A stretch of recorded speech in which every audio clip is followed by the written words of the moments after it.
Appuntamento meteo di sabato 17 gennaio. Una vasta depressione in approfondimento sul Mediterraneo interesserà marginalmente anche la Liguria nei prossimi giorni, con cieli spesso nuvolosi e con qualche pioggia, le temperature in progressivo calo.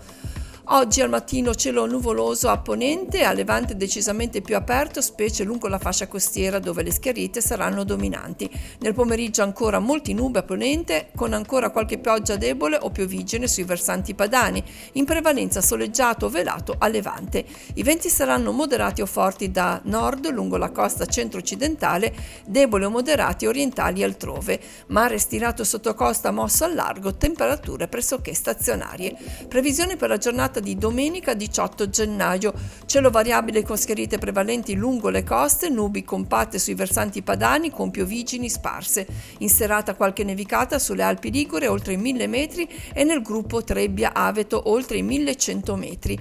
I venti saranno moderati a tratti forti dai quadranti settentrionali sul settore centrale della regione, moderati da est a levante. Mare stirato sotto costa mosso al largo, temperature in calo nelle aree interne stazionarie lungo le coste.